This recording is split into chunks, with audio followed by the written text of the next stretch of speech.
Selamat pagi Bapak Ibu semua, salam sejahtera buat kita semua. Puji syukur kita bisa berkumpul hari ini. Mohon maaf mungkin background di saya agak berisik gitu ya, saya sedang cuti. Tapi nggak apa-apa, saya senang lihat partisipan hampir 100 ya untuk menghadiri hari ini ada sharing tambahan untuk bagaimana perusahaan Bapak Ibu bisa juga menjadi bagian dari award ESG, Tata Kelola ESG, Kadin Gaps Internasional 2026. Nah, juga saya salam hormat untuk Pak Arya dari Pertamina, salam kenal juga Pak, terima kasih untuk waktunya. Dan juga Ibu Maria, terima kasih untuk mengadakan webinar hari ini. Tentunya tujuannya untuk bagaimana kita bisa lebih mengenal lagi betapa pentingnya ESG, tata kelola ESG itu dalam perusahaan. Nah, mungkin Bapak Ibu sekalian dan saya rasa semua sudah mengetahui bagaimana perubahan global terhadap ESG ini semakin terus bertumbuh dan juga meskipun di tengah situasi geopolitik yang tidak menentu, tetapi saya yakin bahwa tata kelola ESG suatu perusahaan ini merupakan suatu kesempatan. Bahkan 2 minggu lalu saya baru balik dari Swiss untuk pertemuan tahunan dari satu platform ataupun organisasi global yang isinya membernya adalah perusahaan-perusahaan besar di dunia. Berkumpul 600 leaders untuk membahas bagaimana situasi geopolitik ini mempengaruhi sustainability. Banyak orang berbicara bahwa dengan komen dari Amerika, khususnya Presiden Trump, mengatakan bahwa seakan-akan sustainability itu tidak penting, tetapi 600 leaders membahas bahwa sustainability ini merupakan bahwa menjadi suatu competitiveness dari bisnis. Kita melihat bahwa ada satu peluang untuk bagaimana bisnis itu berkembang.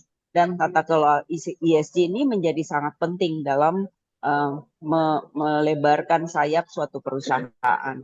Karena terutama Indonesia dikenal sebagai salah satu negara produser terbesar di Asia, kalau saya bilang.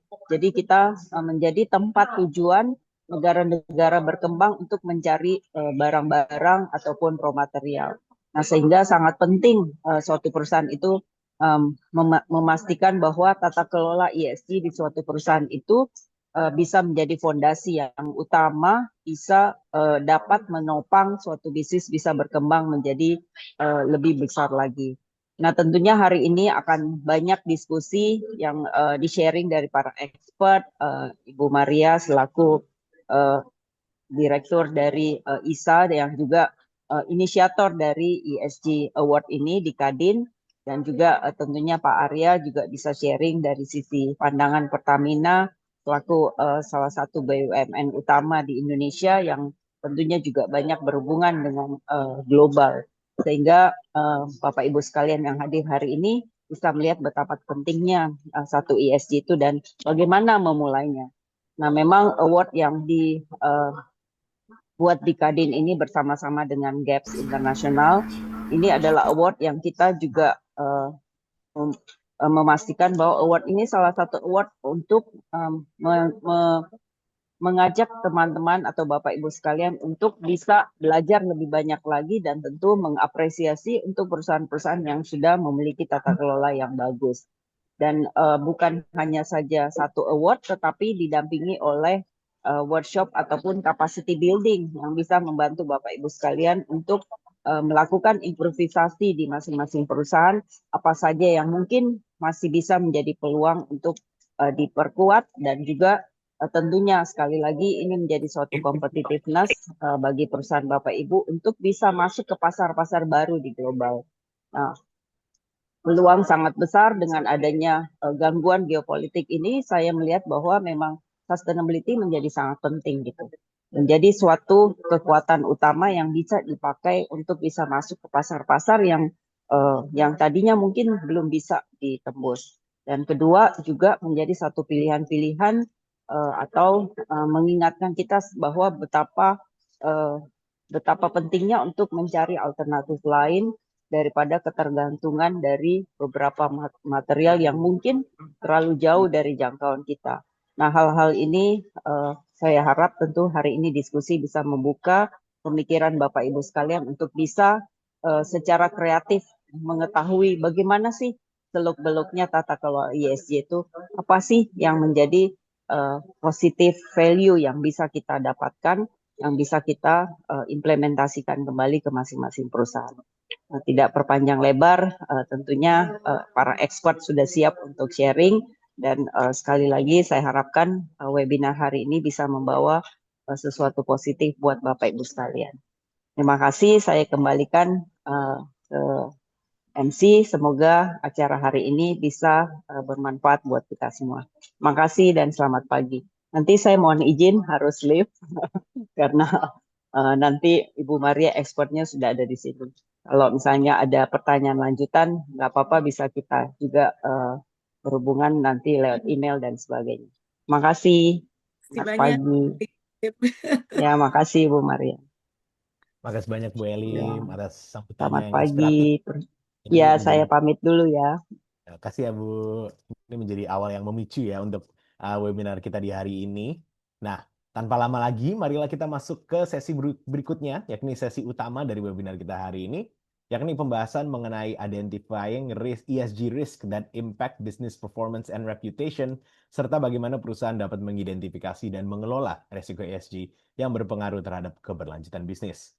Mari kita sambut Bapak Arya Dwi Paramita selaku Corporate Secretary PT Pertamina Persero. Selamat pagi Pak Arya. Selamat pagi Pak Billy, Bu Nita, Bapak Ibu semua, Ibu Senang Eli. lihat Pak Arya lagi di sini, ketemu lagi kita Pak. Terima kasih Mas Billy. Terima kasih banyak ya Pak karena sudah meluangkan waktu juga untuk mau hadir dan juga untuk mau sharing ini tentunya yang informasi sangat berharga ya terkait resiko di sini. Jadi waktu dan tempat dipersilakan untuk Pak Arya. Bapak ada waktunya 30 menit ya Pak ya. Saya bertanya. Oh iya, siap. Nanti Pak. mohon dibantu reminder ya kalau Siap Pak. sudah habis. Ya, baik Pak. Baik, terima kasih. Bismillahirrahmanirrahim. Assalamualaikum warahmatullahi wabarakatuh. Yang saya hormati tentunya Ibu Elim Seritaba yang tadi sudah bergabung. Kemudian juga terima kasih Ibu atas perkenannya. Ibu Nita yang luar biasa, terima kasih atas undangannya Bu. Ini sebuah kehormatan bagi kami. Dan tentunya Mas Billy, terima kasih sudah mengantarkan diskusinya, dan Bapak Ibu semua, teman-teman, ini sebuah kehormatan bagi saya pribadi, dan tentunya terima kasih atas kesempatan ini. Punten mohon izin, tadi ada materi yang kami kirimkan, kalau boleh dibantu di-share dari teman-teman panitia. Jadi sambil menunggu, selama beberapa tahun ini kan kita sering melihat bahwa ESG ini dipandang sebagai sebuah isu sustainability, compliance, dan juga reputasi ya. Namun apa yang kami alami dalam keseharian industri kami, ini dunianya sudah berubah. Hari ini tekanan lingkungan, sosial, geopolitik, dan perubahan ekspektasi stakeholder juga membuat ESG ini tidak hanya sekedar masalah citra atau masalah isu keberlangsungan bisnis, tapi di dalamnya jauh lebih dalam lagi. Kalau Bapak Ibu nanti cermati, di dalamnya itu ada aspek bagaimana kita memitigasi risiko. Karena pada saat risiko itu gagal kita mitigasi, maka semuanya itu akan berdampak terhadap krisis reputasi kita. Dan yang terpenting adalah bahwa pertanyaan yang terpenting lagi bahwa untuk menjaga ini semua kita membutuhkan dukungan dari stakeholder, dan tentunya kita harus menjaga keseimbangan. Nah, nanti di materi ini saya akan banyak bercerita tentang bagaimana ESG telah berubah dari isu sustainability menjadi isu strategis bagi keberlangsungan bisnis. Di sini poin penjelasannya adalah dunia bisnis menghadapi tekanan baru dari perubahan iklim sosial, geopolitik, dan ekspektasi stakeholder. Dan juga ESG kini mempengaruhi akses pendanaan, legitimasi, pasar, reputasi, dan keberlanjutan operasi. Dan juga tentunya perusahaan tidak cukup hanya bicara tentang ESG, tapi juga harus memahami risiko ESG yang benar-benar material. Artinya nanti di diskusi ini kita juga akan bercerita tentang bagaimana ESG hari ini itu bukan lagi pilihan reputasi, tetapi bagian dari kemampuan perusahaan untuk bertahan di masa depan. Sebentar izin.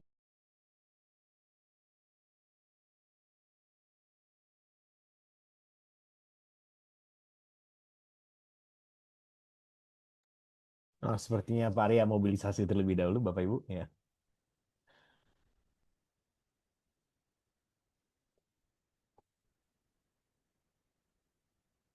Bapak Ibu, mohon maaf, suara saya double nggak ya? Karena saya sedang Ya. di ruang saja.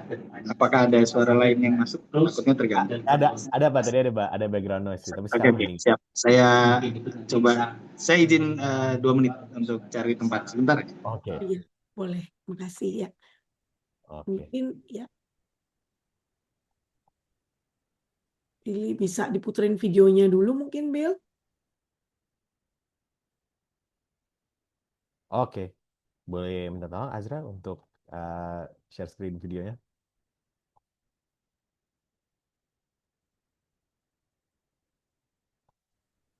Ya, Bapak Ibu, Oh, saya udah. sudah gabung lagi. Silakan. Boleh, Oke. ya. Mohon maaf ya. Lancar, Pak. Tadi sampai di slide yang pertama. Boleh di next, Mas? Ya, jadi ini saya ingin menggambarkan saja bahwa kemarin saya coba cari beberapa referensi. Semoga ini bisa bermanfaat buat Bapak Ibu semua. Saya sering kali kalau di setiap event atau diskusi saya selalu bilang sustainability itu antara hidup dan mati gitu. Karena saya terkesan bahwa di dalam sudut pandang The Limits to Growth ini dan semua turunan pemikiran lainnya itu bisa terlihat bahwa sebenarnya kita bicara terkait dengan itu. Dan di sini yang dunia modern ini sudah menyadari bahwa pertumbuhan itu ada batasnya. Jadi sederhananya gini aja Bapak Ibu. Kalau Bapak Ibu hobi makanan enak gitu ya, mau itu donat kah, pizza atau martabak yang lain-lain gitu ya, itu baik-baik saja, fine-fine saja. Namun jika itu berlebihan, maka akan terjadi penumpukan gula. Dan jika gulanya tidak terkontrol, maka terjadi penyumbatan dan akhirnya serangan jantung dan meninggal. Sederhananya gitu. Jadi bahwa di dunia ini semua ada batasnya. Nah itu pemahaman itu yang selalu saya pegang pada akhirnya dan juga terkait juga dengan pemikiran Meadows ini bahwa para pemikir sistem menunjukkan bahwa bumi itu memiliki carrying capacity yang terbatas. Jadi kalau kita selalu menggunakan jargon kita memikirkan masa depan anak cucu gitu ya, itu harus benar-benar real karena memang di periode kita saat ini mungkin bumi masih bisa bertoleransi dengan emisi CO2 yang ada, tapi di masa anak cucu nanti mungkin batasan itu sudah tidak bisa menampung lagi. Kira-kira gitu gambaran yang memudahkannya.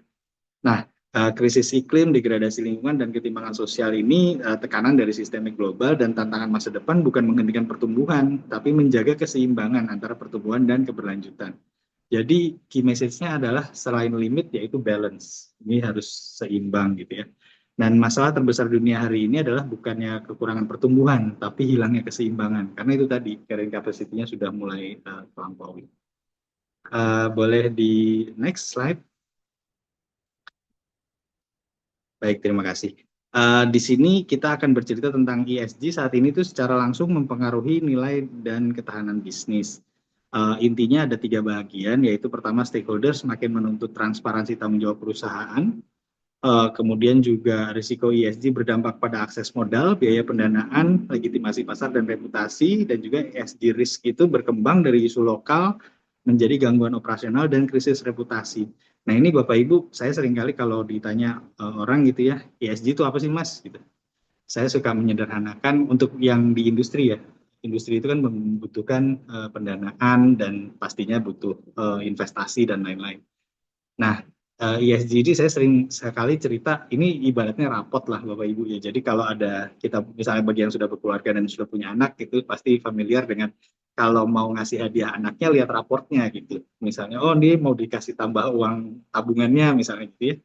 Pasti Bapak Ibunya lihat dulu raportnya merah apa bagus. Kalau misalnya materinya nggak bagus, jika rapotnya tidak bagus ya udah saya nggak akan kasih kamu tambahan jajan misalnya gitu. Itu sederhana analogi di keseharian. Ya kurang lebih ini sama. Jadi para pemegang modal itu melihat satu bahasa yaitu environmental, social, and governance. Gimana performance kita dilihat oleh mereka. Kalau memang performance kita bagus, oh ini mitra investasi yang menarik nih gitu. Tapi kalau enggak, ya itu menjadi sebuah kendala tersendiri yang tentunya itu akan berdampak pada keberlanjutan bisnis. Kira-kira gitu ya Bapak Ibu, ini saya coba sederhanakan di bahasa sehari-hari. Jadi ESG risk itu pada akhirnya adalah business risk. Jadi pada saat bisnis sudah tidak mendapatkan dukungan lagi, baik dari sisi pendanaan, stakeholder, lingkungan, dan lainnya, maka itu risiko besar sebenarnya yang sudah dihadapi. Dan ini yang nanti akan menjadi masalah ke depannya bagi keberlanjutan bisnis kita. Di slide berikutnya boleh. Nah, krisis reputasi ini paling sekarang ini di era post-truth, Bu Nita dan teman-teman, ini menjadi challenge ya. Kalau ada isu beredar di sosial media tidak segera kita counter, tidak kita edukasi, tidak kita berikan klarifikasi, itu akan menjadi sebuah kebenaran, dianggap menjadi sebuah kebenaran gitu. Dan kalau sudah sampai ke tahap itu, maka itu sangat sulit. Dan ini menjadi challenge yang memang harus kita mitigasi. Artinya di era digital isu kecil itu berkembangnya cepat sekali gitu dan menjadi krisis besar dan akhirnya berdampak luas.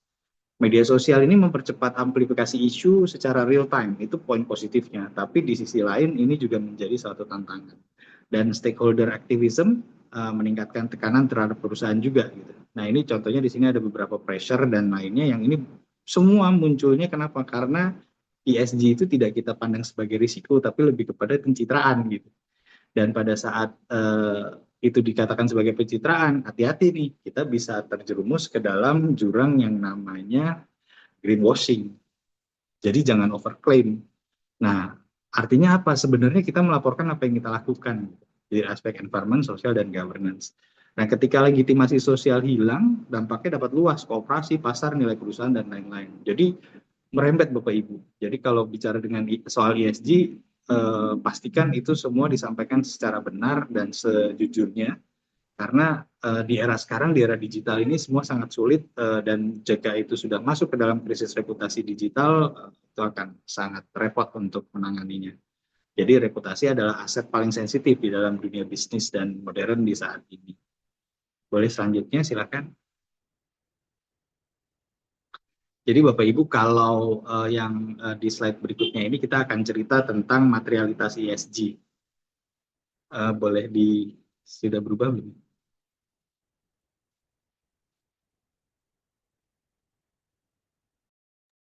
Udah berubah sih. Udah. Oke. Oh, baik, siap. Mohon maaf, berarti di saya terlambat. Iya, terima kasih Bapak Ibu. Jadi materialitas ESG ini ceritanya begini sederhananya. Kalau Bapak Ibu lihat list ESG itu nanti akan pasti banyak banget ya. Apalagi kalau pada saat kita mau menyusun sustainability reporting itu yang GRI standar itu udah ratusan gitu. Itu nggak semuanya relevan dengan kita gitu. Nah, saya pernah diskusi waktu itu untuk kami di industri energi, apa sih yang dilakukan gitu ya. Waktu itu kita lagi diskusinya adalah terkait dengan Sustainable Development Goals. Maka yang harus saya atensi adalah yang terkait dengan isu energi dan terkait dengan isu emisi. Gitu. Kenapa? Energi itu adalah bisnisnya, emisi itu adalah dampaknya. Kalau kembali ke ISO 26000, CSR itu adalah bagaimana kita mengelola potensi dampak atau risiko dari keputusan dan kegiatan operasi kita, kurang lebih gitu bahasanya. Jadi pakai pendekatan sederhana itu aja. Jadi yang wajib itu 7 dan 13 ya kalau nggak salah. Nah, di situ yang saya harus bisa pastikan isu itu kita address dan kita mitigasi. Jadi untuk yang lainnya gimana? Kan ada yang isu lingkungan dan lain-lain. Nah, itu kita pilih lagi sesuai industrinya. Pada saat saya bertugas di eksplorasi produksi untuk energi fosil, maka saya akan membidik kehidupan di land, di darat, dan di laut. Tapi pada saat saya bicara tentang isu geothermal, yang laut nggak usah saya pakai.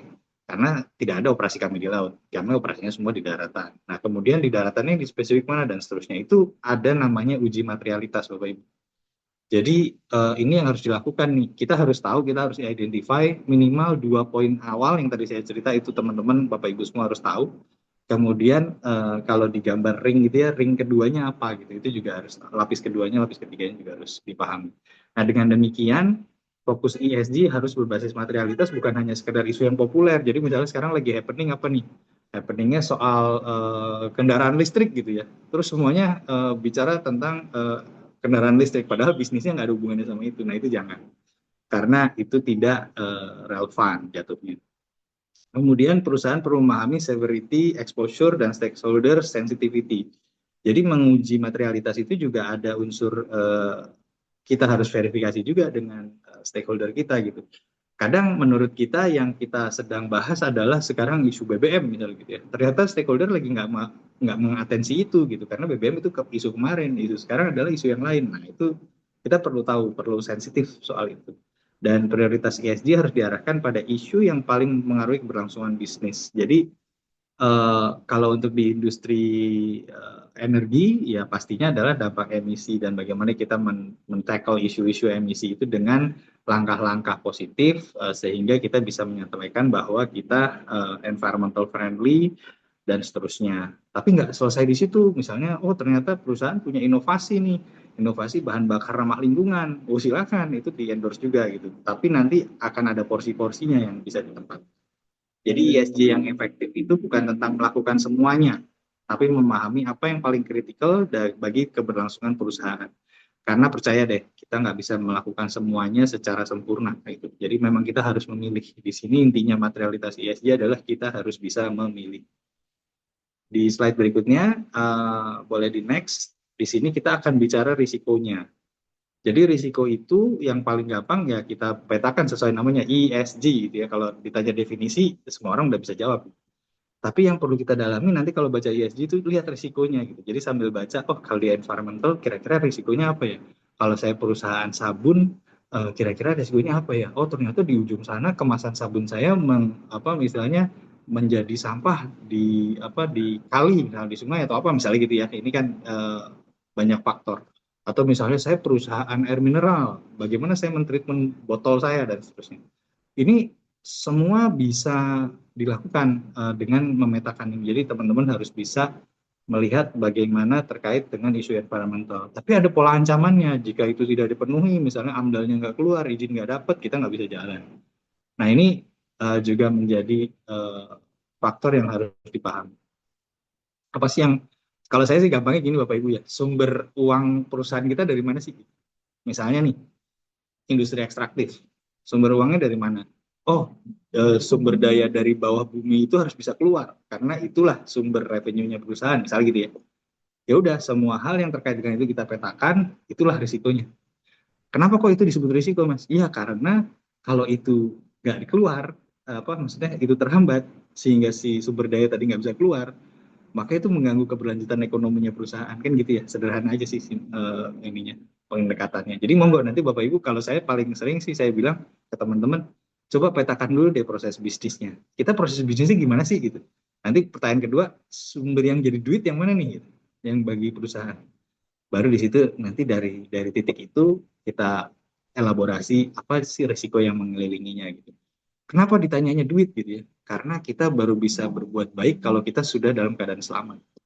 Jadi perusahaan itu harus sehat dulu untuk bisa berderma, membangun lingkungannya, dan seterusnya. Logiknya begitu. Jadi kalau di ilmu search and rescue itu kalau mau nolong orang ada yang lagi hanyut gitu ya, yang kita lakukan bukan langsung lompat, tapi kita selamatkan, kita cari posisi selamat dulu baru kita selamatkan dia. Atau misalnya kita ada masuk ke confined room, ruang sempit gitu yang ada gas di dalamnya. Biasanya suka ada tuh kalau Bapak Ibu baca berita, misalnya, oh ada yang ini 3 orang terkurung gitu ya, terus semuanya lemas. Itu karena si orang kedua dan ketiga tidak memposisikan dirinya di posisi aman. Refleksnya menolong, tapi ternyata dia tidak siap. Nah, ini logikanya kurang lebih sama Bapak Ibu. Jadi konsepnya kita harus sehat dulu. Nah, kalau revenue kita lancar dan semua sehat, kita bisa tuh berbuat baik untuk lingkungan. Itu sama juga dengan social risk gitu. Jadi pada saat ada stakeholder konflik dan lain-lain, itu bisa dipetakan dulu. Nah, social risk ini jangan terjebak bahwa sosial itu eksternal. Sosial itu juga internal. Nah, ini yang seringkali kita lupa nih, teman-teman kita sendiri. Pekerja itu juga bagian dari kita yang harus kita atensi.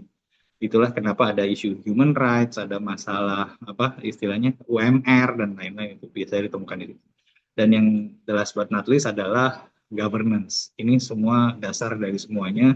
Once kita ada isu dengan governance, maka itu akan sangat sulit untuk bisa kita recover. Trust itu di era sekarang sangat-sangat, ini menjadi sangat material di era-era saat ini, Bapak Ibu.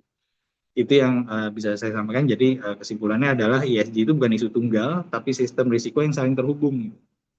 Jika ada satu kena, biasanya ini saling berkaitan. Itu yang sering kami alami. Dan bagaimana kita bisa memitigasi itu, itulah kenapa kita harus memetakannya di awal, sehingga kita bisa mencegah itu dari terjadinya di masa berikutnya. Next, untuk yang slide berikutnya terkait dengan ESG risk governance. Ini juga perusahaan perlu bergerak dari ESG reporting menuju ke ESG risk governance. Jadi udah nggak sebatas reporting aja ya Bapak Ibu. Ini kita harus terintegrasi dalam sebuah sistem enterprise risk management.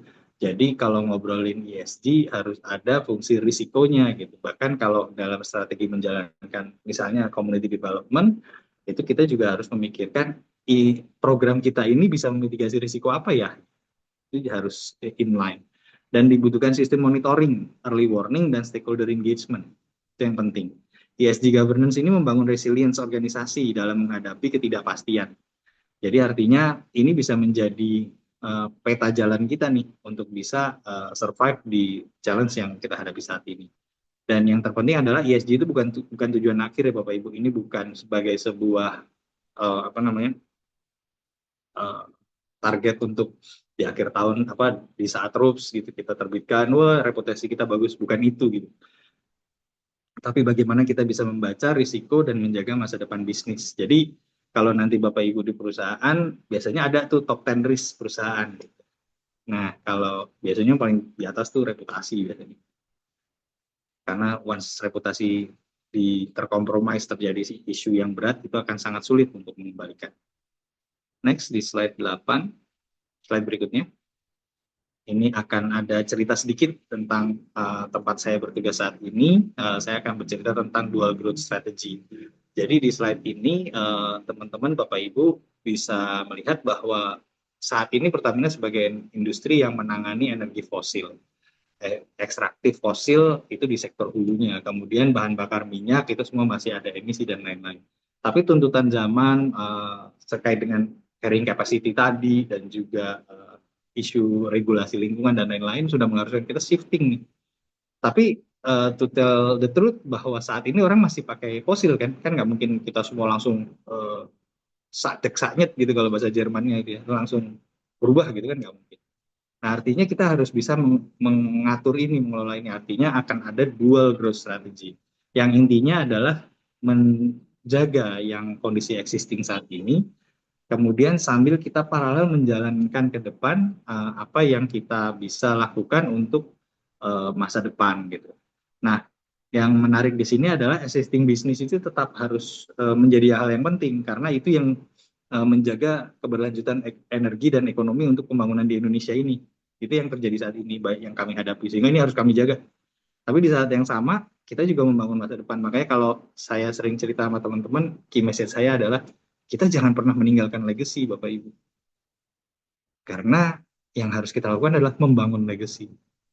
Itu terus. Jadi, karena saya selalu bilang ke teman-teman saya bahwa one day teman-teman akan menjadi pimpinan di tempat ini, dan teman-teman akan melihat bahwa yang dulu teman-teman bangun itu sekarang yang menjadikan posisi teman-teman saat ini, saat masa depan gitu ya. Jadi, once nanti mereka jadi pimpinan, oh ini dulu aku yang bangun juga nih bareng-bareng di saat itu gitu. Sehingga mereka terus begitu, namanya itu membangun legacy. Jadi apa ya, jangan, kalau saya sih nggak mau pakai kata-kata meninggalkan legacy. Yang ada juga meninggalkan mantan gitu ya katanya. Kira-kira gitu teman-teman. Jadi existing business itu penting, kemudian di saat yang sama investasi masa depan itu perlu dibangun. Membangun melalui energi. Punten Mas Asra, next lagi deh Asra. Slide-nya belum geser ya. Oh, iya, maaf ya. Makasih. Siap. Maaf ya. Siap, makasih Ibu Nita. Iya, ini tadi ceritanya kira-kira begini. Nah, sekarang jadi jelas ya. Tadi area cerita apa ini ceritanya. Jadi menjaga hari ini tuh saat ini, dan ini kita bicara membangun masa depan. Energi baru terbarukan. Jadi Bapak Ibu, pada saat kita bicara geothermal, kami mengembangkan di Pertamina New Renewable Energy, nama perusahaannya adalah Pertamina Power Indonesia. Itu adalah cerita tentang bagaimana Pertamina memitigasi risikonya. Jadi, oke, itu mengembangkan bisnis yang sudah berjalan lama, tapi kita sebenarnya sedang bicara untuk energi masa depan. Indonesia ini ada di Ring of Fire, potensi geotermalnya besar dan lain-lain. Itu yang sedang kita kembangkan saat ini dan sebenarnya sudah sejak lama kita menjalankan itu. Artinya apa? Artinya memang dual growth strategy ini kita bergerak di dua rel yang berjalan bersamaan. Yang satu menjaga yang saat ini, yang satu membangun masa depan. Jadi gitu ya Bapak Ibu.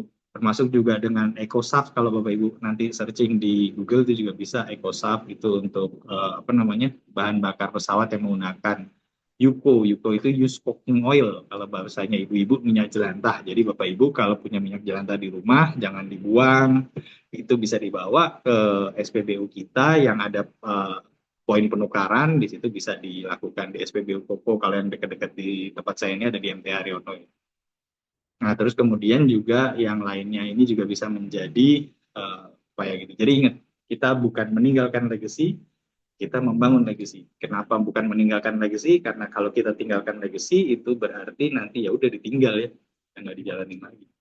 Itu belum tentu generasi berikutnya setuju dengan legacy yang kita buat. Tapi kalau kita bangun bersama, membangun the next generation itu bareng pada saat mereka ada sekarang.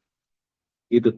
Jadi kesimpulan dari slide ini adalah beyond growth, kita bukan menolak pertumbuhan Bapak Ibu, tapi kita mengelola pertumbuhan secara lebih seimbang dan bertanggung jawab.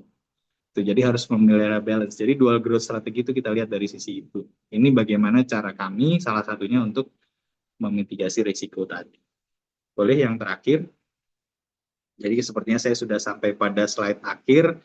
Tentunya kembali saya mengucapkan terima kasih kepada Bu Nita dan Bapak Ibu semua bahwa di sini saya bisa berbagi bahwa ESG ini akhirnya bicara tentang keberlangsungan kehidupan dan bisnis di masa depan.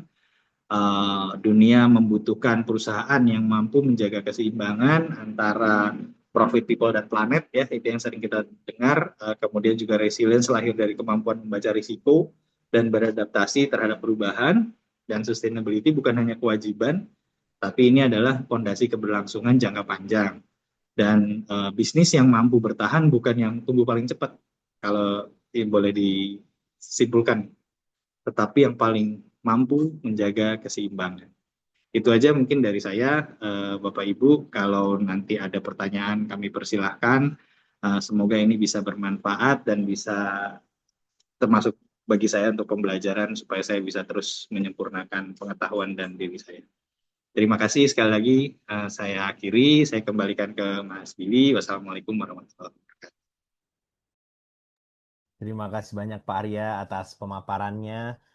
Izinkan saya mungkin untuk sedikit recap ya dari materi Pak Arya tadi. Jadi yang saya catat ini beberapa ada sustainability antara hidup dan mati. Wow, pertumbuhan itu ada batasnya, maksudnya jangan berlebihan. Contohnya makanan, kebanyakan gula juga tidak bisa gitu kan ya. Jadi carrying capacity dari perusahaan itu memang pasti ada batasnya gitu. Kemudian kuncinya selain limit atau batas tadi, ada juga balance yang harus ditetapkan. Mungkin tadi dari Pak Arya juga terakhir menyentuh di people, planet, dan profit gitu. Kemudian juga melihat ESG seperti rapor, sama halnya dengan rapor yang melihat performa, ESG pun juga demikian melihat performa. Kemudian reputasi juga menjadi aset yang sensitif di era post-truth sosial media ini. Dan tidak semua isu ESG memiliki relevansi yang sama bagi tiap industri. Tidak semua harus di-tackle, namun harus discern, harus diskresi gitu ya, memilih mana yang berkaitan dengan keberlangsungan bisnis. Sama halnya dengan isu ESG tadi, resiko pun juga memprioritaskan mana yang berkaitan dengan performa ekonomi dari bisnis. Oke, terima kasih banyak Pak Arya ya, karena tadi itu pemaparannya full daging semua ya Bapak, dan juga full dari pengalaman Pak Arya langsung gitu. Jadi saya rasa sih itu pasti sangat bermanfaat buat yang di sini, terutama yang lagi mau mendalami terkait risiko dalam ESG juga gitu. Oke, terima kasih banyak ya Pak Arya.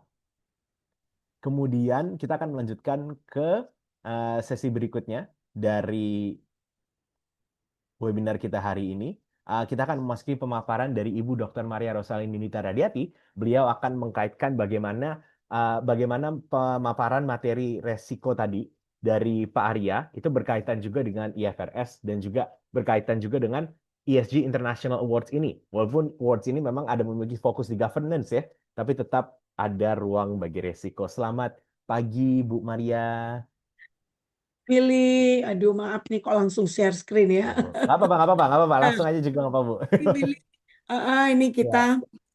saya akan melakukan sharing mengenai kaitannya seperti yang Billy tadi jelaskan.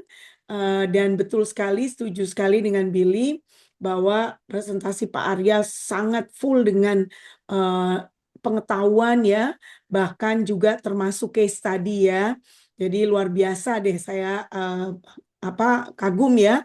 Terima kasih banyak Pak Arya. Nah, jadi Bapak Ibu sekalian, sekarang saya udah nggak perlu banyak lagi nih menjelaskan karena Pak Arya sudah wow luar biasa banget ya. Nah, jadi sekarang saya mau share aja bagaimana sih kaitannya ya. Sorry, ini harusnya swap display ya, ketuker ya Bill.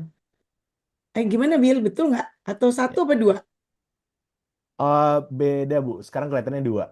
Nah, sekarang Ini udah benar. Satu. ya baik. Ya. Baik teman-teman semua, Bapak Ibu terima kasih atas kehadirannya.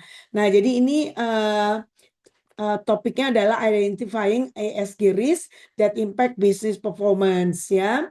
Nah, jadi seperti tadi Billy sampaikan bahwa ada IFRS ya. IFRS ini tentu Bapak Ibu juga tahu ya.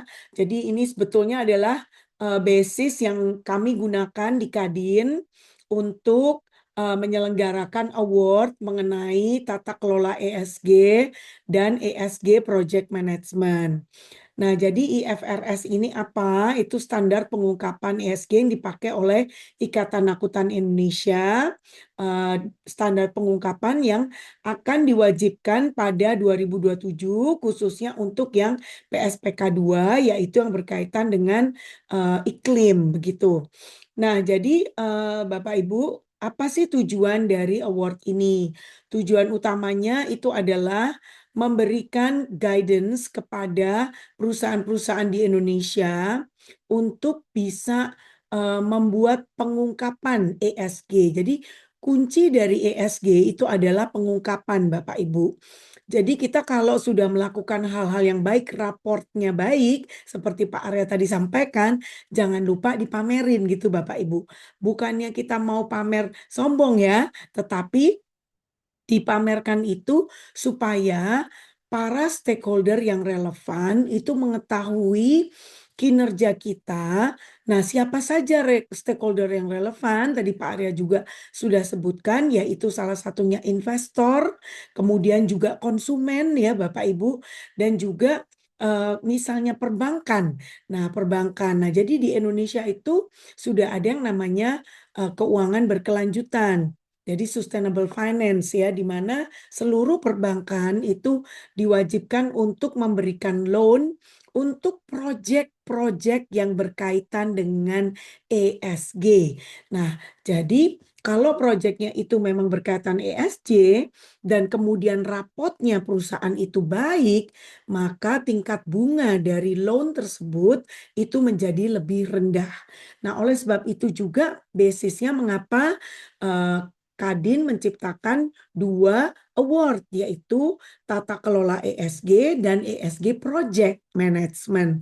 Dan kerjasamanya dengan lembaga internasional yang memang keahliannya adalah merupakan asosiasi perkumpulan para project management, para professionals ya. Nah, jadi Bapak Ibu ini sangat relevan. Nah, jadi di sini kami ingin memberikan guidance. Jadi seperti Peter Drucker mengatakan ya, what gets measured get done.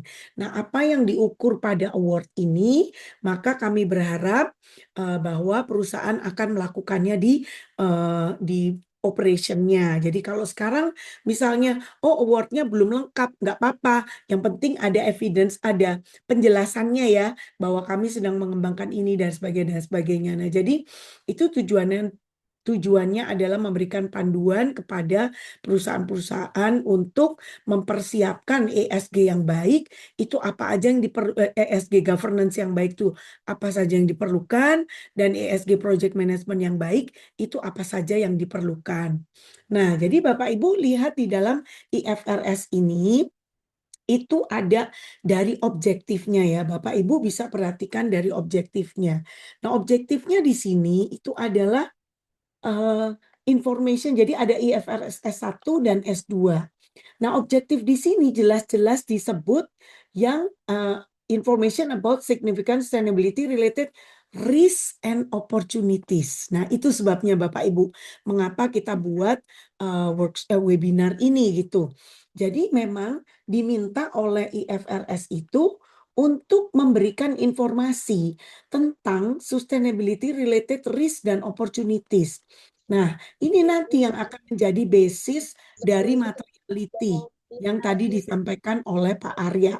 Nah, jadi risk and opportunities itu harus diakui oleh perusahaan dan didisclose. Nah, boleh di-mute tolong tim Isa, ada bocor. Nah, kemudian yang climate related itu juga sama Bapak Ibu. Yang diminta juga climate related risk and opportunities. Nah, jadi ini ceritanya Bapak Ibu. Nah, jadi kalau Bapak Ibu di perusahaannya sudah ada departemen risiko, maka departemen risiko mulai diingatkan untuk mengidentifikasi resiko-resiko khususnya di bidang environment, sosial, dan governance. Nah, tadi Pak Arya mengatakan bahwa aspek sosial itu tidak hanya community atau berasal dari luar. Itu betul sekali Bapak Ibu. Karena ada 4 kelompok stakeholder di dalam aspek sosial pada ESG. Mungkin boleh dicatat ya. Kelompok stakeholder pertama adalah karyawan, employee ya. Jadi kalau Bapak Ibu lihat standar ESG itu ada indikator yang berkaitan dengan employee. Contoh paling sederhana adalah health and safety ya Bapak Ibu ya. Nah, kelompok stakeholder yang kedua adalah konsumen. Nah, jadi ada juga indikator ESG untuk konsumen. Misalnya keamanan produk, health and safety dari produk, kemudian produk dan jasa, dan kemudian juga grievance mechanism itu bisa berlaku dua untuk karyawan dan untuk customer. Lalu kelompok stakeholder ketiga itu adalah supplier Bapak Ibu. Nah, supplier ini salah satu indikator ESG-nya di aspek sosial itu adalah misalnya child labor di dalam supply chain kita adalah anti child labor. Nah, itu adalah indikator kelompok supplier di aspek sosial. Kemudian yang keempat baru stakeholdernya community. Nah, jadi community banyak indikatornya ya. Salah satunya adalah dampak dari produk dan jasa yang kita hasilkan dan dampak dari operation dan sebagainya. Nah, jadi Bapak Ibu di sini departemen atau tim risk management di perusahaan Bapak Ibu itu harus diingatkan untuk melihat indikator-indikator dalam ESG di mana itu menjadi sumber resiko bagi perusahaan. Jadi resiko bisnis sekarang diminta untuk lebih banyak yang dirumuskan dari aspek environment, sosial, dan governance. Nah, berikutnya adalah, oh ya, maaf ini. Nah, ini untuk pilarnya Bapak Ibu. Pilarnya ini tuh ada 4 ya Bapak Ibu ya. Jadi key disclosure topic. Maaf, jadi key disclosure topiknya itu ada 4. Nah, jadi ini ada 1 governance, kedua strategi, ketiga pilar risk management, keempat pilar metric and target. Nah, jadi ini adalah yang harus diungkapkan, key disclosure topic ya. Nah, jadi kalau kemarin kita webinar tentang governance, sekarang kita webinar tentang risk. Untuk mengetahui detailnya mengenai governance, silakan nanti kita upload videonya ya Bapak Ibu ya, nanti Bapak Ibu bisa lihat. Nah, jadi ini adalah definisi mengenai risk management ya dari IFRS S1 dan S2. Nah, jadi di sini kita lihat kenapa ini harus diungkapkan, dan apa yang harus diungkapkan itu adalah bagaimana ini dapat mempengaruhi cash flow perusahaan. Nah, jadi Bapak Ibu nggak cukup cuma menyampaikan bahwa kita mempunyai resiko ini, nggak cukup. Tapi kita harus juga mengungkapkan bagaimana dampaknya kepada cash flow perusahaan dan kemudian access to finance atau biaya modal. Nah, selama jangka pendek menengah, dan panjang. Berapa lama jangka pendek, jangka menengah, jangka panjang, itu terserah dari kebijakan perusahaan. Jadi tidak ada patokan harus berapa tahun begitu ya. Nah, kemudian juga di sini dikatakan khusus untuk S2 itu di sini diminta ada 2 jenis risiko ya Bapak Ibu nih, jangan lupa untuk climate related. Jadi ada physical risk, ada transition risk. Nah, jadi kalau kita nanti bertransisi dari energi yang tidak renewable menjadi renewable, maka aset-aset kita yang tadinya mesinnya itu tidak ramah lingkungan, kemudian kita berubah menjadi ramah lingkungan, maka itu apa yang akan terjadi pada aset-aset tersebut, akan kita apain misalnya.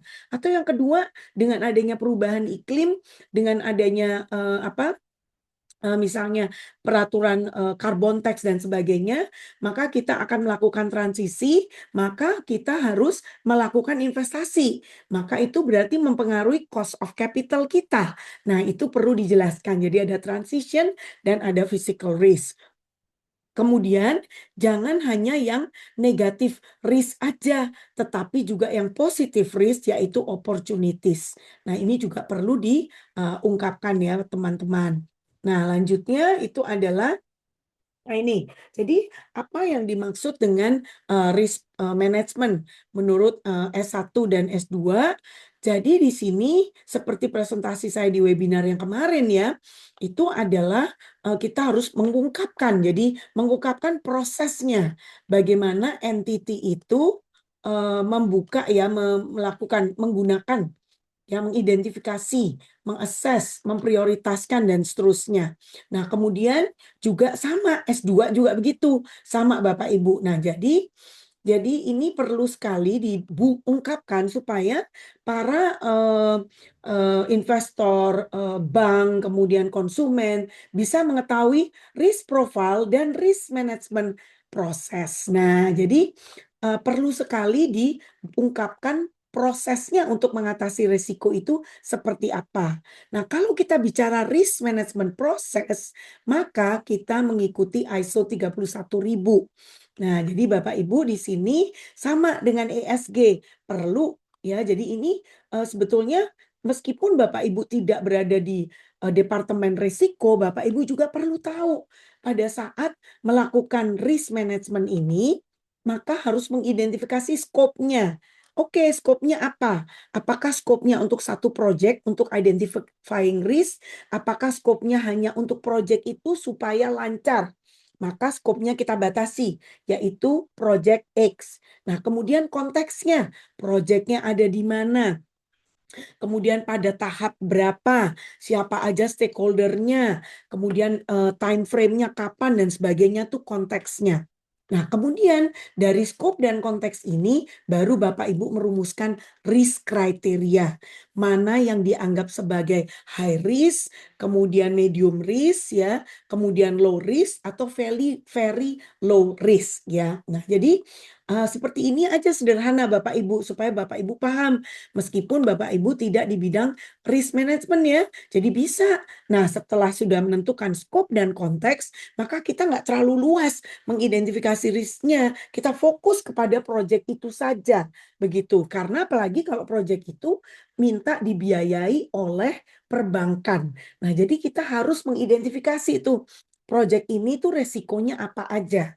Nah, kemudian baru kita melakukan risk identification, analysis menggunakan risk criteria, dan kita risk evaluation misalnya pakai heat map ya, kemudian juga pakai kita mengidentifikasi risk appetite kita berapa dan sebagainya. Nah, jadi Bapak Ibu itu secara sederhana seperti itu. Dan yang paling penting bagaimana nanti risk treatment-nya. Nah, siapa yang akan bertanggung jawab atas masing-masing risk event tersebut. Jadi jangan sampai identifikasi risikonya blender banyak banget jadi satu, terus jadinya bingung kita siapa nanti yang harus bertanggung jawab untuk melakukan risk treatment-nya. Begitu Bapak Ibu ya. Lanjut. Nah, jadi kita sekarang masuk kepada Kadin Award. Itu ada 2, yaitu Governance of ESG dan Project Management of ESG Initiative ya. Nah, kemudian mungkin saya lanjut dulu. Ini adalah tanggal-tanggal penting ya Bapak Ibu, tolong dicatat. Jadi tinggal minggu depan nih akan berakhir pendaftarannya 22 Mei ya. Dan minggu depan kita ada webinar lagi Bapak Ibu tanggal 19 ya. Kalau Tuhan mengizinkan, mohon ikut lagi free webinar. Nah, itu juga pembicaranya luar biasa ya. Nah, jadi Bapak Ibu kenapa kita bikin webinar-webinar supaya menginspirasi Bapak Ibu. Nah, jadi ini nanti adalah ada penjuriannya, penjurian dari internasional ya. Nah, kemudian resiko itu ada di mana Bapak Ibu? Nah, ini saya lupa kasih stabilo ya. Jadi ini ada risk di sini, kemudian ada risk management juga di sini. Nah, ini yang kriteria untuk ESG governance dan ini kriteria untuk project management. Nah, dari untuk governance ini ada yang kaitannya dengan risk, itu adalah kita ngikutin IFRS ya Bapak Ibu. Jadi apakah siapa yang melakukan pengawasan ya terhadap ESG related risk and opportunities ya. Jadi ini Bapak Ibu tinggal menjawab ya atau tidak, evidence-nya kasih Google link, kemudian explanation-nya misalnya. Oh ya, kami belum mempunyai komite, tetapi kami sudah merumuskan yang perumusannya dilakukan oleh masing-masing departemen yang kemudian akan disampaikan kepada board meeting. Nah, jadi kalau Bapak Ibu belum punya apa polisinya, segera aja buat polisinya. Itu juga nggak apa-apa, Bapak Ibu, boleh kok. Jadi nggak harus mempunyai komite, seperti itu ya. Nah, jadi ini juga kita lihat nih, Bapak Ibu diminta ada trainingnya, continuous education. Jadi nggak cuma sekali-sekali trainingnya, tetapi ada program training selama 1 tahun yang berkaitan dengan ESG misalnya. Lanjut ya. Nah, kemudian juga ada ini, bagiannya khusus ESG risk and materiality. Nah, jadi ini documented prosesnya ya, kemudian materiality isunya. Nah, ini tadi yang Pak Arya sampaikan bahwa tidak semua isu itu adalah material, tidak semua risiko adalah material. Maka kita ingin mengetahui ada nggak catatan materiality-nya, apakah itu dikaitkan dengan risiko atau tidak.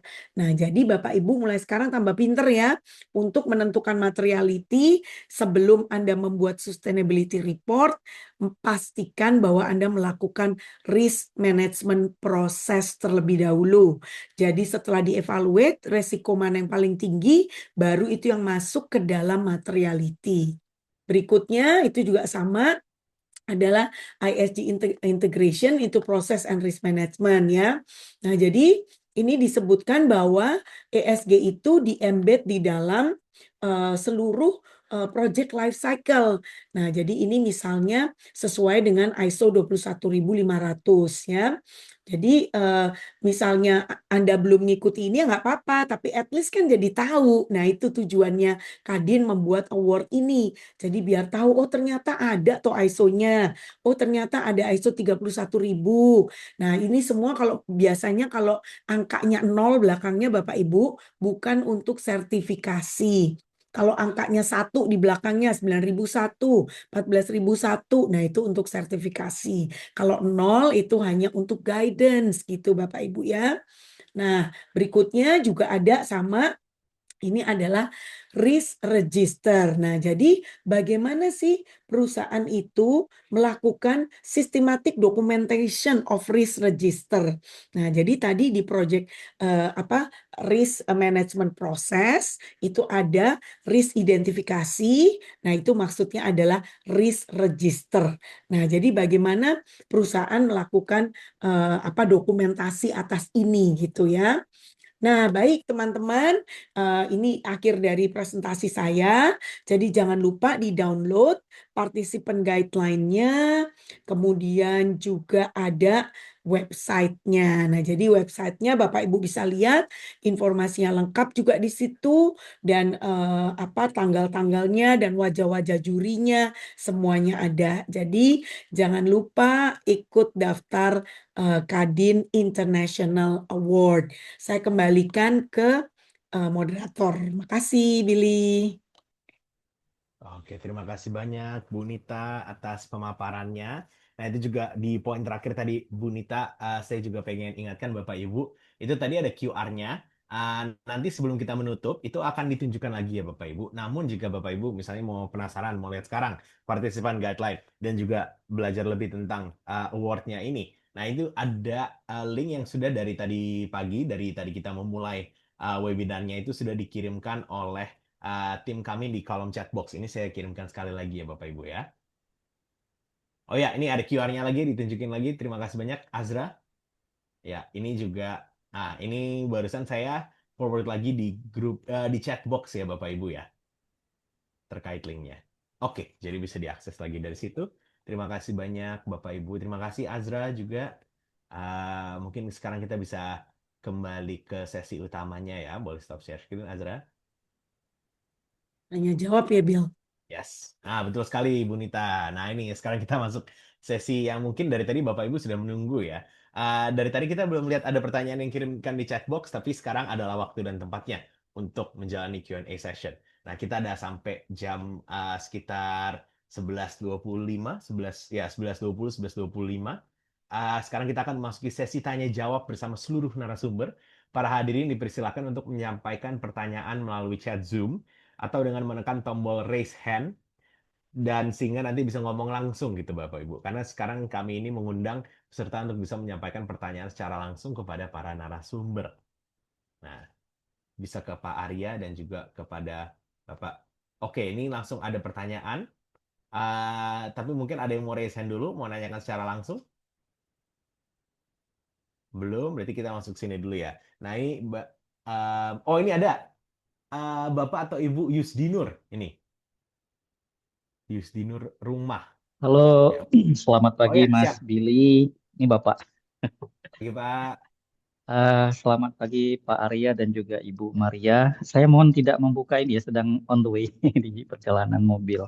Siap Pak. Eh, saya punya dua pertanyaan ringkas. Pertama ke Pak Arya, Pak, menarik sekali ketika Bapak menjelaskan bahwa ada transformasi ESG dari sekedar sustainability menjadi company atau corporate risk, Bapak ya.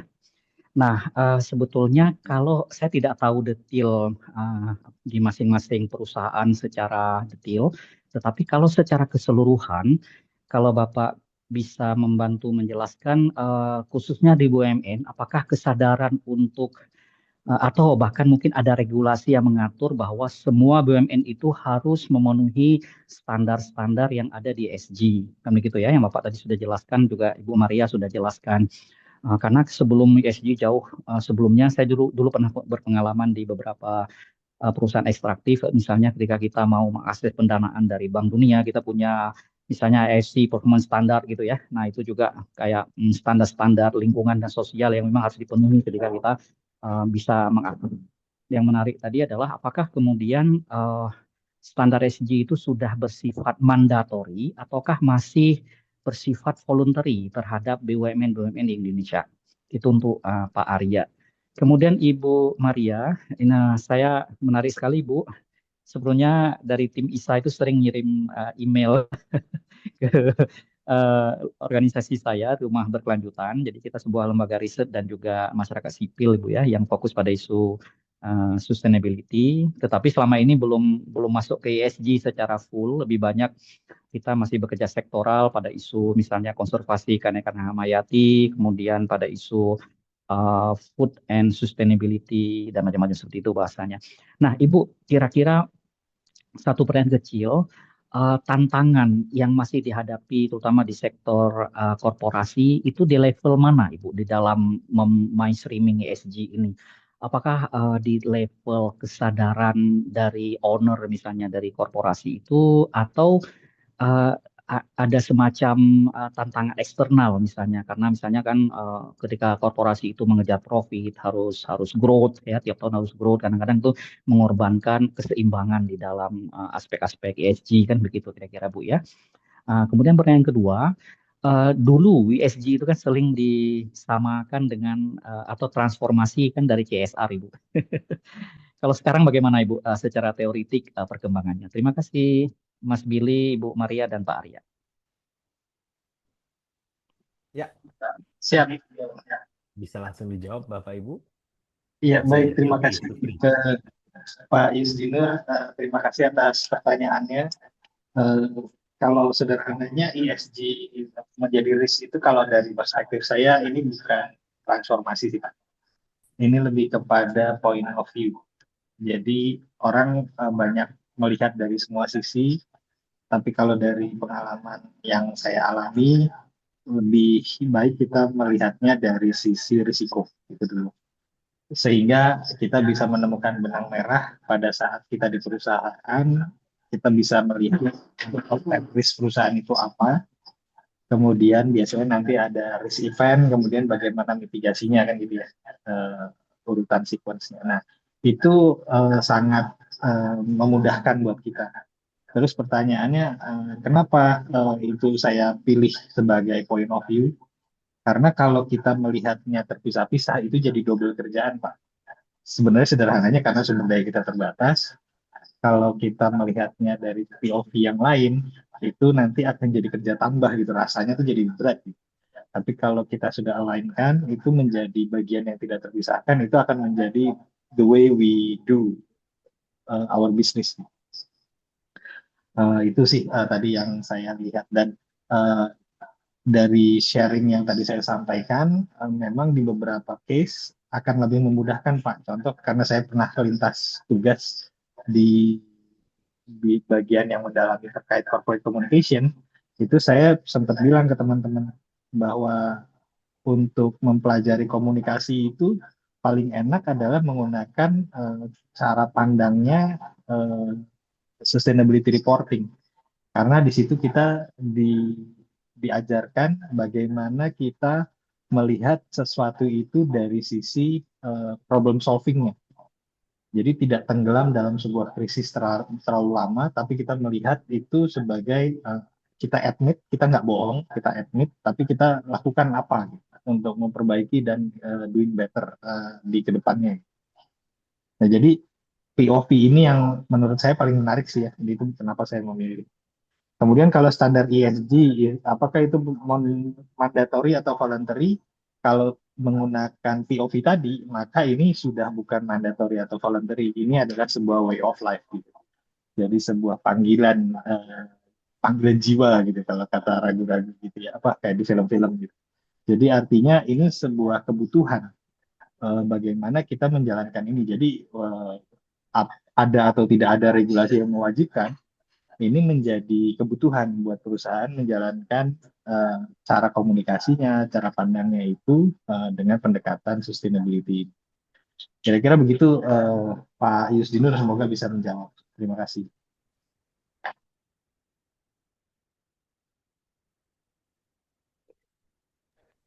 Baik, makasih Arya. Sekarang mungkin gantian saya jelasin ya. Untuk yang pertama ya Pak Yusdinur itu apa tantangannya tuh di level mana ya? Biasanya nomor satu itu di atas Pak. Jadi pimpinan. Jadi pimpinan itu biasa punya pemikiran bahwa ESG itu kan cuma ganti nama. Dari CSR juga pemahamannya juga bukan mengikuti ISO 26.000 ya Pak Arya ya. Jadi CSR itu cuma sosial ranahnya gitu ya, CSR juga ya. Jadi hanya aspek-aspek sosial untuk komunitas aja. Nah, itu salah ya. Nah, jadi ESG juga dianggap hanya ganti nama. Nah, itu salah. Nah, jadi seperti tadi dijelaskan oleh Pak Arya, karena Pak Arya itu levelnya pimpinan dan memahami semuanya, maka perjalanan Pertamina itu menjadi smooth. Nah, jadi tantangan pertama itu adalah meyakinkan pimpinan, Pak Yusdinur. Jadi bagaimana kita bisa meyakinkan mereka bahwa ESG itu sangat berkaitan dengan kelancaran bisnis, yaitu perusahaan yang mampu menjaga keseimbangan. Itu tadi definisinya Pak Arya ya, mengenai perusahaan yang sustainable itu bukan yang profitnya paling besar, tetapi yang mampu menjaga keseimbangan. Dan tentunya saya tambahkan perusahaan yang mampu menghadapi segala benturan risiko-risiko ya. Jadi risiko itu sesuatu yang belum terjadi ya teman-teman ya. Isu itu sudah terjadi. Jadi risiko ini kan ke depan kayak sekarang nih geopolitik ya. Kemudian juga apa tentu kalau perubahan iklim kita udah tahu ya, kemudian juga ada misalnya unemployment banyak ya, kemudian ada perubahan peraturan-peraturan baik pemerintah maupun peraturan global. Nah, itu adalah risiko semua yang kita harus antisipasi. Maka itu gunanya risiko tuh di situ, risk management.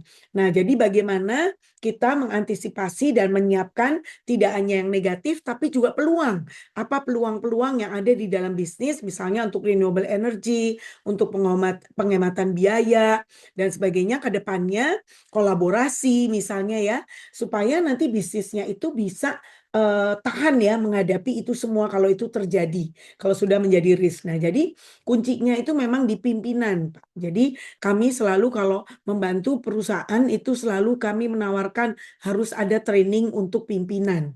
Nah, jadi memang kalau Bapak Ibu semua CEO yang hadir di sini, itu memang kita harus humble ourselves ya, untuk selalu belajar tuh, seperti Pak Arya ya, beliau amat sangat orang yang paling humble yang saya tahu ya, sebagai pimpinan ya. Nah, jadi selalu ingin belajar dan selalu ingin mendengarkan. Nah, itu paling berat Bapak Ibu ya untuk mendengarkan. Nah, kemudian yang kedua, ya CSR dan ESG itu beda banget ya Bapak Ibu. Mungkin saya kasih tahu aja Bapak Ibu ini bisa download di ini saya di LinkedIn saya ya. Di situ ada gratis Bapak Ibu, gratis ya. Itu mengenai visualisasi CSR dan ESG, di mana Bapak Ibu bisa, nah ini, visualizing CSR ESG, bisa tahu apa sih perbedaan antara CSR dan ESG ya. Dan di sini gambar ya, jadi Bapak Ibu gampang untuk melihatnya. Nah, ini ada ini saya LinkedIn-nya saya. Kemudian ini Bapak Ibu visualizing CSR and ESG practical guide. Nah, ini di sini Bapak itu ada penjelasannya ya. Ini apa tuh keterkaitan antara sustainability, ESG dan sustainability. Ini bedanya CSR dan ESG Bapak Ibu. Ini bedanya ini ya Pak Yusdinur ya. Jadi CSR itu fokusnya bertanggung jawab pada dampak. Jadi inside out, sementara ESG adalah fokusnya kepada resiko. Jadi dari bisnis operation perusahaan menimbulkan dampak kepada aspek sosial, environment sosial dan lingkungan. Nah, jadi ESG issue ini jadi bumerang buat perusahaan menjadi resiko buat kelancaran bisnis. Maka CSR itu fokusnya kepada impact materiality, sedangkan ESG fokusnya pada financial materiality. Nah, jadi ini mungkin fokus apa tuh webinar lain kita bikin ya, Billy ya, khusus mengenai perbedaan CSR dan ESG ya. Mungkin kalau teman-teman yang lain pada ingin mengetahuinya. Silakan download ya Bapak Ibu, gratis ya. Itu aja. Baik, saya Ya, kembalikan ke Billy lagi ya, Bill. siap. Makasih Bu Nita. Ya, itu juga bisa diakses di website kita ya, Bapak Ibu, website ISA, sustainability.co.id. Ya, dan juga dari LinkedIn-nya Bu Maria. Tapi sekalian connect aja sama Bu Maria gitu kan, sekalian kenalan gitu biar bisa lihat Iya, web-web. sekalian temenan. Ya, sekalian temenan gitu. Ya, tadi ada yang angkat tangan lagi, Mas Mardi ya tadi namanya ya. Mas Mardi atau Mahardi tadi? Maaf, tadi beliau sempat angkat Ya, tangan Mas. sebentar. Oh ya, siap. Boleh, silakan Mas. Baik. Assalamualaikum warahmatullahi wabarakatuh. Selamat pagi, Bu Maria dan Pak Arya. Ini Mas sebenarnya cuma Marti. ya mau silaturahim aja dengan Bu Maria dan Pak Arya nih. Udah lama nggak ketemu kopi Ya, daratnya ya. iya nih. Baik, sebenarnya ini tema yang menarik. Saya juga mengapresiasi dan sangat senang dengan kehadiran Bu Maria dan Pak Arya dalam membahas tentang ESG tersebut. Karena memang banyak sekali teman-teman yang masih meragukan atau masih bingung antara irisan ESG dan CSR tersebut. Padahal sebenarnya saling terhubung dan saling membutuhkan antara kedua belah pihak tersebut. Nah, tadi sudah sempat disampaikan juga oleh Bu Maria dan Pak Arya. Nah, sebenarnya saya malah ingin menanyakan eh, apa irisan atau keterkaitan antara GRI dan PSPK 1 dan PSPK 2. Ini mohon secara sederhana dapat di diberikan informasi buat kita. Satu saja, mungkin terima kasih banyak Bu Maria dan Pak Arya. Demikian, Assalamualaikum warahmatullahi wabarakatuh. Paham ya. Mungkin Pak Arya mau jawab dulu atau aku? Monggo Ibu. Saya Tante dong. menyimak dulu. Oke, siap. Izin. Mohon Pak Arya. Ya Mas Mardi, makasih banyak. Jadi intinya kalau yang PSPK 1 itu dan PSPK 2 itu tuh kedua-duanya tuh sama persis dengan IFRS Mas Mardi. Jadi kalau dibaca IFRS ya itu ada terjemahan dari IFRS tuh di PSPK itu. Bedanya kalau yang PSPK 2 atau IFRS 2 itu yang pilar-pilar yang tadi itu ya yang tadi saya tunjukin di PowerPoint saya itu adalah hanya khusus dikaitkan dengan climate aja gitu. Jadi requirement-nya itu semuanya sama sebetulnya, sama persis. Ya, sama persis. Tetapi yang di sini, yang ini yang akan diwajibkan nanti di tahun 2027 itu semuanya hanya berkaitan dengan climate. Jadi risk and opportunities yang berkaitan dengan climate. Jadi ada physical risk, transition risk ya. Nah, kemudian governance dari bagaimana BOD itu mengatasi isu-isu climate, bagaimana terlibat di dalam perumusan risiko-risiko dan juga melakukan investasi untuk baik kegiatan dan sebagainya. Jadi risk treatment tadi di khusus isu-isu tentang climate gitu. Lalu apa strateginya dan kemudian risk manajemennya yang tadi kita udah bahas panjang lebar. Dan kemudian metrik dan target. Jadi harus dijelaskan kapan targetnya perusahaan itu akan transisi misalnya ya, kemudian targetnya untuk misalnya risk treatment untuk physical risk itu seperti apa, kemudian juga skenario analysis. Nah, itu di PSPK 2 tuh. Jadi apakah bagaimana risiko-risiko itu akan mempengaruhi financial condition-nya perusahaan itu di jangka pendek, menengah, dan panjang. Jadi perlu diungkapkan mengenai skenario analisisnya untuk di PSPK 2. Nah, kalau yang satu ini nggak perlu, tetapi ke semuanya. Nah, jadi kebetulan salah satu klien kami yang di perusahaan mining itu sudah kita bantu untuk membuat IFRS S1 itu sejak 2 tahun yang lalu Bapak Ibu. Jadi sebenarnya 3 tahun udah kita siapin ya, 2 tahun akhirnya udah siap. Nah, jadi sudah siap semua tuh governance-nya yang untuk semuanya ya. Jadi untuk yang umum, sustainability secara umum.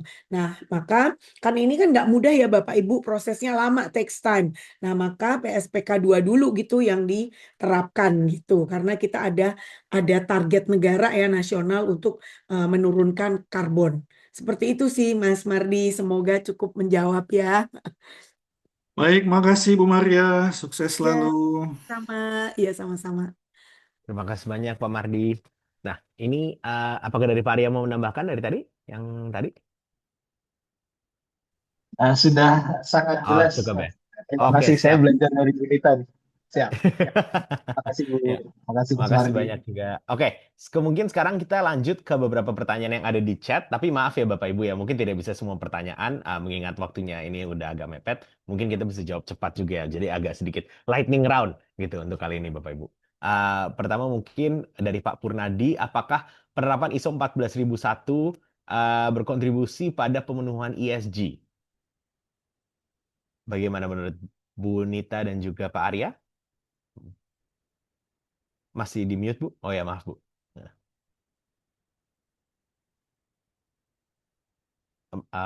Masih di mute, Bu Nita, maaf. Ya, betul sekali Pak.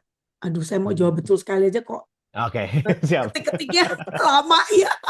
Ya, Amat nggak sangat apa. Pak, sangat Apa? berkontribusi. Justru, jadi kan ISO itu banyak macam-macam ya Bapak Ibu. Nah, jadi ini salah satunya yang berkontribusi banget ya Bapak Ibu, Environmental Management System. Nah, itu adalah salah satu bagian dari risk treatment Bapak Ibu gitu.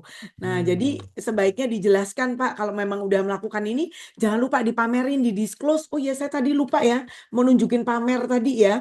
Mohon izin Bill, boleh ya Bill, satu aja Ya, nih. ya. Oke, siap, Bu. Supaya menyemangati Bapak Ibu biar pamer ya. Nah, ini nih, jadi ini juga saya rumuskan ya Bapak Ibu. Seperti biasa saya tuh paling senang bikin-bikin tools ya. Jadi ini ada tools. 5P ya, dari ESG biar gampang ngingetnya. Jadi yang pertama itu kita harus melakukan profiling. Apa yang di-profiling? Industrinya Bapak Ibu apa? Maka Bapak Ibu pilih standar ESG yang sesuai sama industri. Kedua, current datanya mengikuti standar ESG yang dipilih.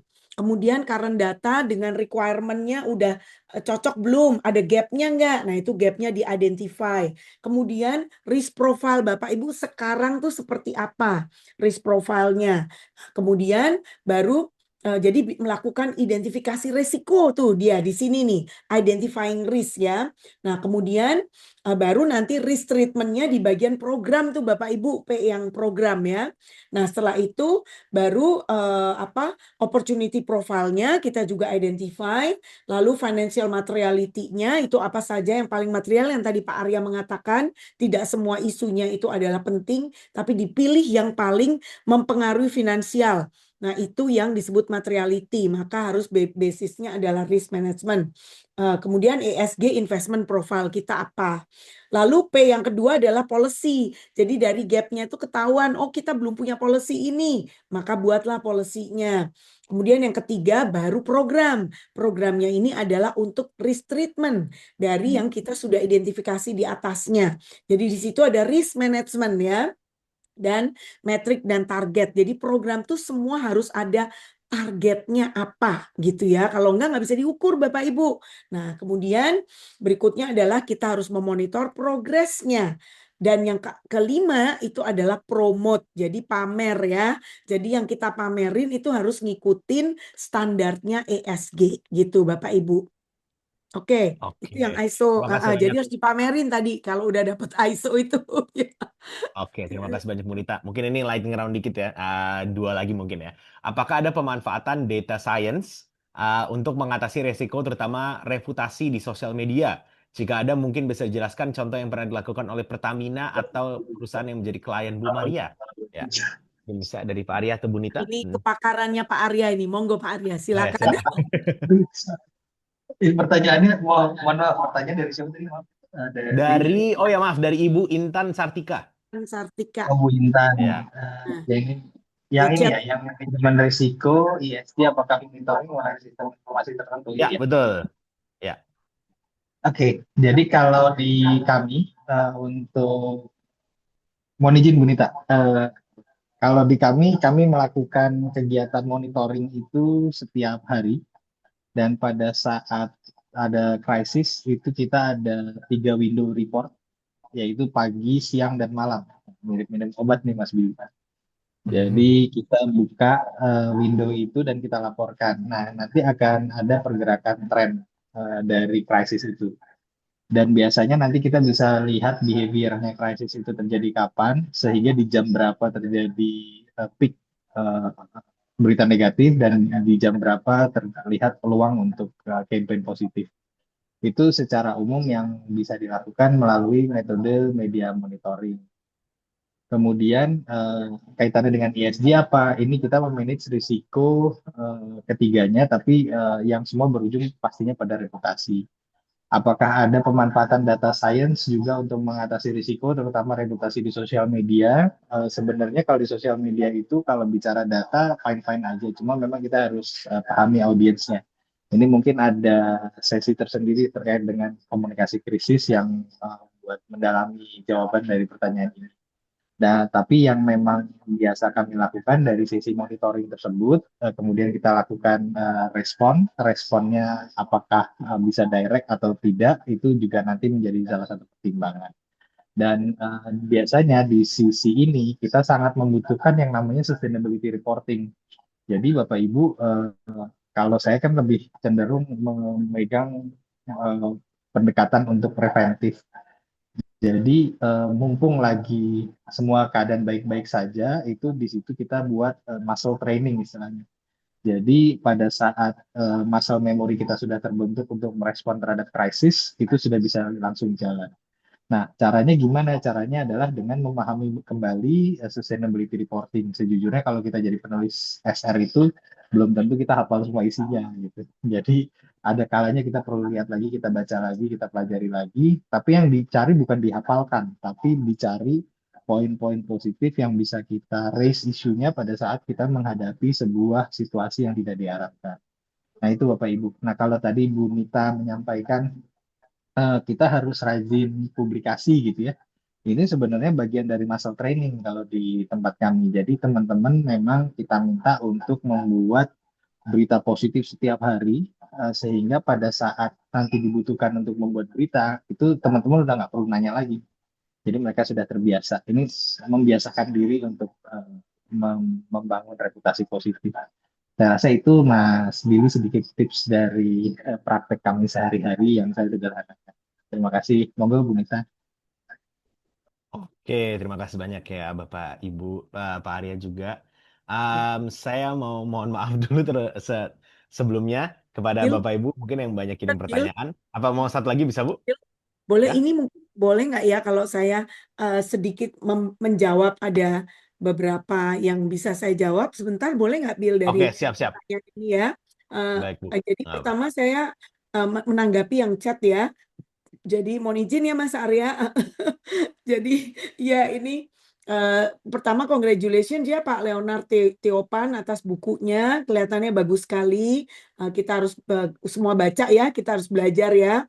Nah kemudian mungkin saya ingin menjawab, ada yang bertanya itu ada nggak guidance untuk scenario analysis ya Bapak Ibu. Ini ada dari ini saya share screen aja. Ini Bapak Ibu silakan download aja nih gratis ya.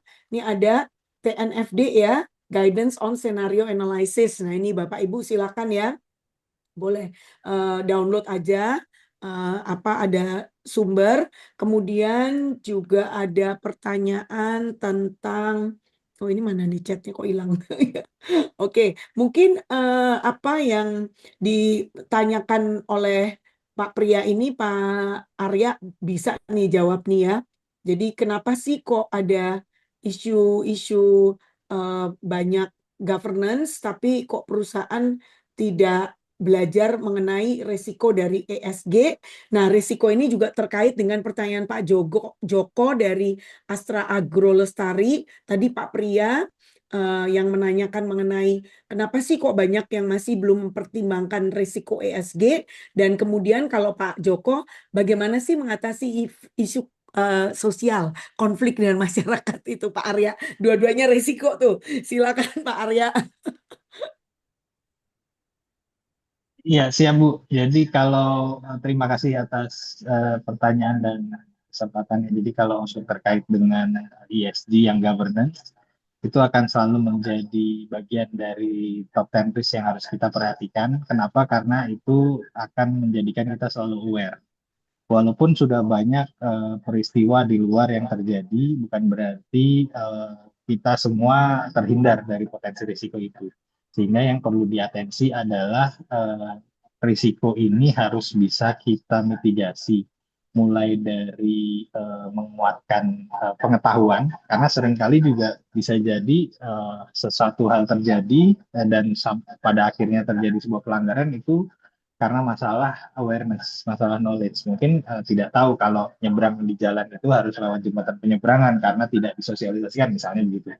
Karena ada kebiasaan yang sudah berlangsung lama gitu ya. Nah, itulah kenapa setiap potensi risiko itu harus dipetakan dan dilakukan edukasi yang terus berulang.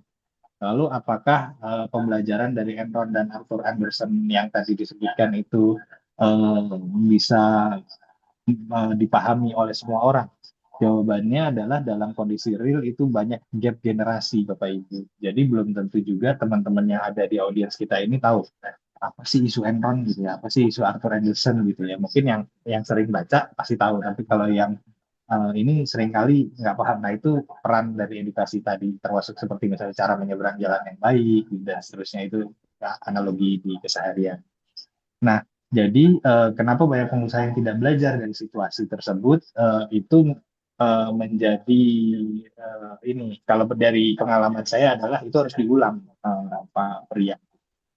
Semua edukasi itu harus terus dijalankan dan berulang-ulang dan dicek. Seringkali pemahaman itu kalau di kampus Bu Nita sering bikin pretest post-test gitu ya. Nah, kira-kira kayak gitu. Jadi kita harus lihat sampai di mana nih pemahamannya gitu. Itu baru bicara pemahaman. nanti ada lagi ajakan untuk tidak melakukan hal yang negatif dan sampai kepada tahap penindakan jika memang sudah harus dilakukan penindakan. Nah, mekanisme itu yang harus bisa dijalankan. Dan biasanya ini kalau di perusahaan, teman-teman dari audit internal dan yang lainnya itu juga saling membackup.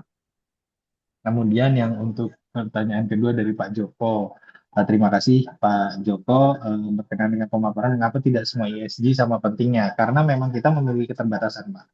Jadi setiap isu, bahkan gini, kalau di rumus komunikasi itu saya berhadapan dengan pemerintah daerah, pemerintah pusat, pemerintah yang lainnya, itu paket komunikasinya beda-beda, Pak.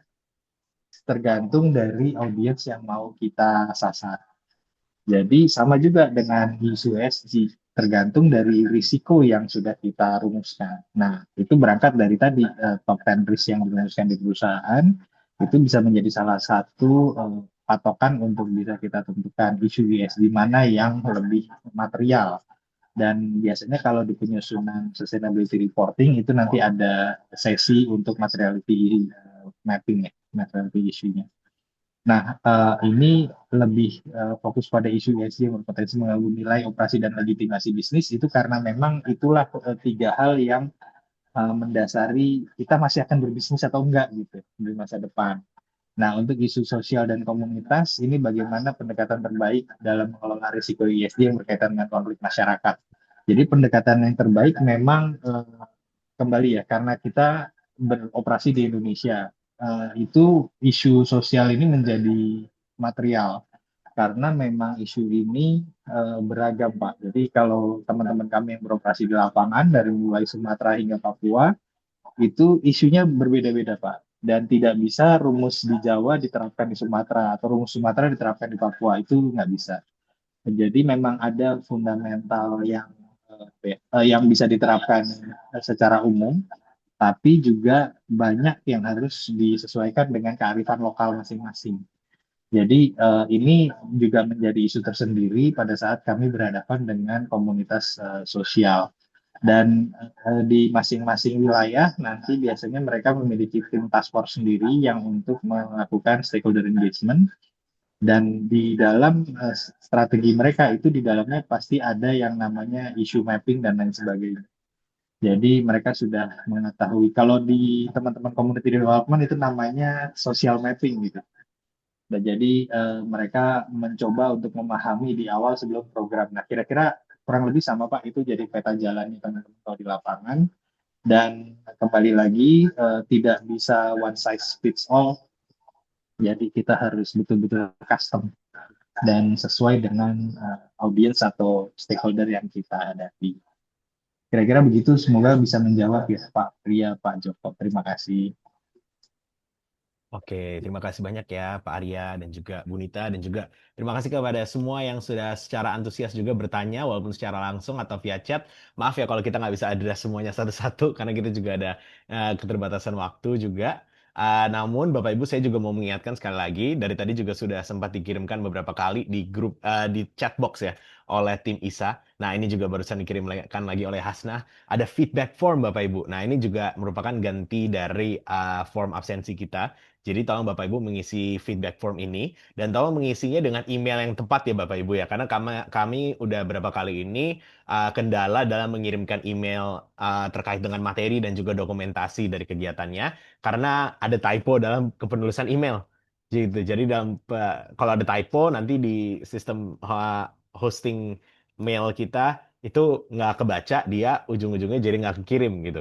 Jadi tolong dipastikan itu tidak ada typo dalam pengisian emailnya ya Bapak Ibu ya sehingga nanti Bapak Ibu bisa mengakses materi dokumentasi dari webinar kita hari ini. Kemudian juga ada juga di YouTube kita ya Bapak Ibu. Nanti akan kita kirim juga di linknya di email yang untuk materi terkait dengan rekaman dari webinar kita hari ini. Gitu Bapak Ibu. Jadi nanti bisa disaksikan kembali dan juga di-sharing kepada mungkin rekan-rekan Bapak Ibu yang belum sempat untuk mengikuti webinar kita di tanggal 13 Mei ini. Jadi saya mau berterima kasih sebesar-besarnya ya kepada Pak Arya Dwi Paramita dan juga kepada Ibu Dr. Maria Rosalini Ditaridiati dan juga kepada semua Bapak Ibu peserta dalam kegiatan kita hari ini. Sekarang kita foto sekali lagi ya terakhir ya sebelum kita cabut ya sebelum kita menyelesaikan kegiatan kita sekarang hari ini dan melanjut kepada kegiatan seharian kita masing-masing. Nah, untuk screenshotnya, apakah saya boleh minta tolong Hasna? Baik. Oke, Hasna boleh tolong kasih aba-aba ya. Nah, Bapak Ibu boleh tolong nyalakan kamera sekali lagi, Bapak Ibu. Wah, ini rame banget ya. Baik. Benar macam-macam. Oke, Sudah siap. siap semua? Baik, saya hitung 1, 2, 3 untuk halaman pertama. Kemudian halaman kedua. 1, 2, 3. Halaman ketiga. 1, 2, 3. Baik, terima kasih Bapak. Oke, terima kasih banyak Bapak Ibu semua. Mohon sekali lagi tolong diisi form feedbacknya. Ini saya kirim terakhir kali lagi Bapak Ibu ya. Klik aja dulu, biarin buka di browser atau buka di HP nggak apa-apa. Isinya nanti dikit nggak apa-apa. Yang penting udah kesimpan dulu itu feedback formnya. Jadi tinggal isi sehingga nanti bisa akses materi, dokumentasi dan juga rekaman dari kegiatan kita hari ini via YouTube. Tolong diklik, dibuka dulu ya Bapak Ibu ya sekali lagi. Oke, terima kasih banyak Bapak Ibu semua. Saya Benedictus Billy Brilianditya dari ISA mengucapkan terima kasih karena sudah menghadiri dan mengikut serta dalam webinar kita hari ini. Saya mohon maaf juga jika ada salah kata atau salah perilaku selama kegiatan ini berlangsung. Kita akan ada webinar terakhir dalam series webinar promosional untuk ESG International Awards ini. Pada berikutnya adalah pada tanggal 19 Mei 2026 mendatang. Jadi tolong dicatat tanggalnya dan sebentar lagi juga di hari ini kita akan melakukan promosionalnya. Terima kasih banyak Bapak Ibu semua. Selamat siang. Terima Terima kasih, kasih, Mas Willy. Selamat Mas siang. Billy. Terima Terima semuanya. kasih Mas Arya. Terima kasih Terima kasih semuanya. Pak Arya. Terima kasih Bu Nita. Terima kasih Bapak Terima Ibu. kasih semuanya. Terima Pamit. kasih, Terima kasih Bu Nita, Pak Arya. Oh Sama-sama. ya Pak Bu Ririn, terima kasih Bu. Ya. Ya, Pak mari. Peter, terima kasih Pak Pria.